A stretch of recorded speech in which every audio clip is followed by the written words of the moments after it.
السلام علیکم محمد عاقل صاحب، میرا سوال یہ ہے، میں اپنے داماد کو زکوٰۃ کیا فطرہ خیرات دے سکتا ہوں؟ ذرا یہ مجھے بتا دیجیے گا۔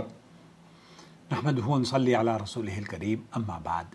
دیکھیے، جہاں تک بات ہے صدقہ اور خیرات کی، صدقہ اور خیرات تو اللہ کے رسول صلی اللہ علیہ وسلم کی، اس میں یہ بات بڑا مفتوح ہے۔ اللہ کے رسول صلی اللہ علیہ وسلم نے فرمایا کہ ہم اپنے بچوں کو جو کھلاتے ہیں نا وہ بھی صدقہ ہے، اور بلکہ ایک حدیث میں آیا ہے صحیح مسلم میں، وہ بہترین صدقہ ہے جو آپ اپنے بچوں کے منہ میں لقمہ ڈالتے ہیں۔ البتہ آپ کا مین سوال یہ ہے کہ کیا داماد کو زکوٰۃ دی جا سکتی ہے؟ اگر آپ نے ابھی تک ہمارا چینل سبسکرائب نہیں کیا ہے تو کر لیں، اور ریگولر بیسس پر دیکھا کریں، کیونکہ ریگولر بیسس پر آپ چینل دیکھیں گے تو گھر بیٹھے آپ کو آپ کی علمی پیاس بجھتی رہے گی۔ ویسے ہی جیسے کہ صحرا میں اگر کسی کو پانی دستیاب نہ ہونا اور اس کو پانی مل جائے تو جو حالت اس کی ہوگی وہی حالت آپ کی ہوگی جب آپ سعودی عرب کے کبار علماء اور مشائخ کے فتاوی جات اردو میں، خاص طور پر وہ لوگ جو کہ سعودی عرب سے اپنے ملکوں کو جا کر بس گئے ہیں، ان کے لیے یہ ایک بہترین تحفہ ہے نور ٹی وی چینل۔ ایسے لوگوں کو جوڑیے ہم سے تاکہ ہم مل کر دین کو سمجھنا اور ہمارے یہ اللہ رب العالمین اس کی رضا کے حصول کا آسانی فراہم فرما دے، آمین یا رب العالمین۔ آدمی اپنی زکوٰۃ اپنے داماد کو دے سکتا ہے بشرطے کہ وہ زکوٰۃ کا مستحق ہو، کیونکہ اللہ تعالیٰ نے قرآن کریم میں فرمایا ہے انما الصدقات للفقراء والمساکین والعاملین علیہا والمؤلفة قلوبهم وفي الرقاب والغارمین وفی سبیل اللہ وابن السبیل فریضۃ من اللہ واللہ علیم حکیم۔ صدقات تو صرف فقیروں اور مسکینوں کے لیے ہے، اور زکوٰۃ جمع کرنے والے عاملوں کے لیے ہے، اور ان کے لیے جن کے دلوں میں الفت ڈالنی مقصود ہے، اور گردنیں چھڑانے والے میں، اور تاوان بھرنے والوں میں، اور اللہ کے راستے میں اور مسافر پر خرچ کرنے کے لیے ہے۔ یہ اللہ کی طرف سے ایک فریضہ ہے، اور سب کچھ اللہ جاننے والا، کمال اور حکمت والا ہے۔ فقیر اور مسکین کے بارے میں اصول یہ ہے کہ جس کے پاس ضرورت پوری کرنے کے لیے مال نہ ہو۔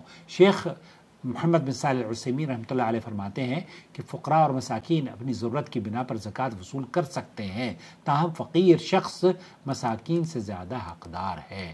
اہل علم کا موقف یہ ہے کہ اس میں وہ شخص شامل ہے جو اپنا اور اہل و عیال کا پیٹ پالنے سے قاصر ہے، لیکن جو شخص پیٹ پال سکتا ہے تو وہ فقراء اور مساکین میں شامل نہیں۔ اس کی مثال یہ ہے کہ اگر کوئی شخص ماہانہ ایک اچھی رقم لیتا ہے لیکن اس کے اہل خانہ کا خرچہ اس سے زیادہ ہے، جس میں کپڑے، کھانے پینے کا، مکان کا کرایہ اور دیگر ضروریات زندگی شامل ہیں۔ مثال کے طور پر ایک آدمی 4000 اس کی تنخواہ ہے اور اس کا خرچہ 6000 ہے، تو 2000 ریال کی کمی تو ہے۔ اب اسے 2000 ریال کا مطلب یہ ہو گیا کہ ہر سال 24000 ریال کی کمی وہ کہاں سے پوری کرے گا؟ اس سے زیادہ تو یہاں اہل علم کا موقف یہ ہے کہ اسے فقیر اور مسکین کے فقیر کے درجے میں آئے گا، اور مساکین کو ان کی سالانہ ضرورت کے مطابق دیا جائے گا۔ تو جو ضرورت کے مطابق آپ کسی کی ضرورت ہے وہ دے دیں۔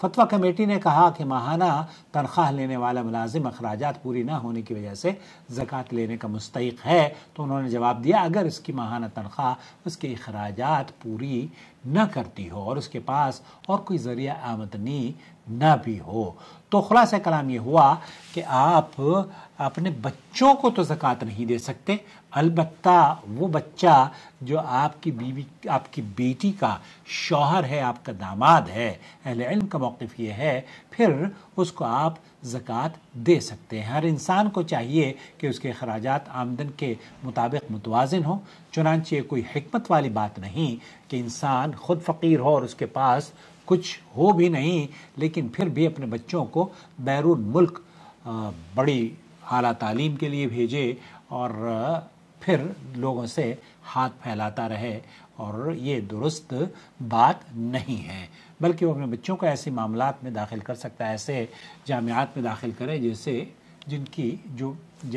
کہا جاتا ہے نا ہمارے یہاں کہ اتنی چادر پھیلاؤ، اتنے پیر پھیلاؤ جتنی چادر آپ کو اجازت دے۔ تو آدمی سسر اپنی بہو کو اور اپنے داماد کو، بہو کو بھی زکوٰۃ دے سکتا ہے اور داماد کو بھی. البتہ پوتے پوتیوں کو نہیں دے سکتا، نوازیوں کو نہیں دے سکتا، اور نہ اپنے بیٹوں کو دے سکتا ہے نہ اپنی بیٹی کو دے سکتا ہے. لیکن یہ جو کسی کی بیٹا آیا ہے اس کو دیا جا سکتا ہے. اور بیوی بھی اپنے شوہر کو دے سکتی ہے، بھائی اپنی بہن کو دے سکتا ہے، بہن اپنے بھائی کو دے سکتی ہے. امید وضاحت ہو گئی ہوگی. اب یہ کہہ رہے ہیں کہ جوائنٹ فیملی ہے تو اس میں بھائی کمزور ہے تو اس کی مدد کریں بھائی، بالکل اس کو زکوٰۃ دے دیں. اللہ آپ کے لیے آسانی فرمائے. شهر رمضان الذي أنزل فيه القرآن هدى للناس وبينات من الهدى والفرقان